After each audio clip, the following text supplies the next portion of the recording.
നമസ്കാരം. ഓസ്ട്രേലിയ രണ്ടാമത്തെ ടെസ്റ്റിൽ ബംഗ്ലാദേശിനെ വെറും ഒന്നര ദിവസം കൊണ്ട് തകർത്തെറിഞ്ഞിരിക്കുന്നു. ഇന്നിങ്സിനും 51 റണ്ണിനുമാണ് ഓസ്ട്രേലിയയുടെ അത്യുജ്വല വിജയം.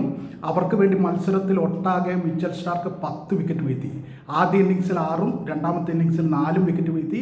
10 വിക്കറ്റ് വീഴ്ത്തി മിച്ചൽ സ്റ്റാർക്കാണ് ഓസ്ട്രേലിയയുടെ ഈ വിജയത്തിൻ്റെ സൂത്രധാരൻ.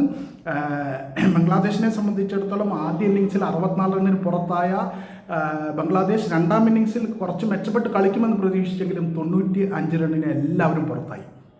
അങ്ങനെ രണ്ട് ഇന്നിങ്സിലും കൂടി ആകെ അടിച്ച റൺ ബംഗ്ലാദേശ് എന്ന് പറയുന്നത് 159. ഓസ്ട്രേലിയ ആകട്ടെ ഒരൊറ്റ ഇന്നിങ്സിൽ 210, ആദ്യത്തെ ഇന്നിങ്സിൽ തന്നെ 210 റൺ അടിച്ചു. അങ്ങനെ 51 റണ്ണിന് ഇന്നിങ്സിനും 51 റണ്ണിനും വലിയ കൂറ്റൻ വിജയം ഓസ്ട്രേലിയ നേടിയിരിക്കുകയാണ്. ആദ്യ ടെസ്റ്റിൽ ബംഗ്ലാദേശ് ഓസ്ട്രേലിയൻ മണ്ണിൽ അവരുടെ ആദ്യ ടെസ്റ്റ് വിജയം, ചരിത്ര വിജയം നേടിയിരുന്നു. അങ്ങനെ ഓസ്ട്രേലിയ അപമാനിച്ചിരുന്നു. ആ അപമാനത്തിനുള്ള തിരിച്ചടിയായി വെറും ഒന്നര ദിവസം കൊണ്ട് ഓസ്ട്രേലിയ ബംഗ്ലാദേശിനെ ചുരുട്ടിക്കെട്ടിയിരിക്കുന്നു.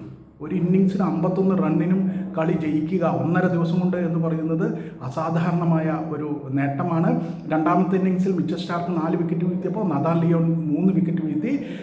ഓസ്ട്രേലിയയുടെ ഇന്നിങ്സിൽ ബാറ്റ് ചെയ്തപ്പോൾ അവർക്ക് വേണ്ടി കാമറൂൺ ഗ്രീൻ 67 റണ്ണെടുത്തു.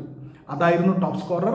എന്തായാലും ഒരു ഇന്നിങ്സിനും 51 റണ്ണിനും ഓസ്ട്രേലിയ ജയിച്ച് അതിഗംഭീരമായ തിരിച്ചുവരവ് നടത്തിയിരിക്കുന്നു. ആദ്യ ടെസ്റ്റിൽ നേരിട്ട അപമാനത്തിന് ചുട്ട മറുപടി നൽകിക്കൊണ്ട് ഓസ്ട്രേലിയ ബംഗ്ലാദേശിനെ ഇന്നിങ്സിന് 51 റണ്ണിനും തകർത്തു വിട്ടിരിക്കുന്നു വെറും ഒന്നര ദിവസം കൊണ്ട്. ഒരു ടെസ്റ്റ് മത്സരമാണ് വെറും ഒന്നര ദിവസം കൊണ്ട് പൂർത്തിയാക്കിയിരിക്കുന്നു.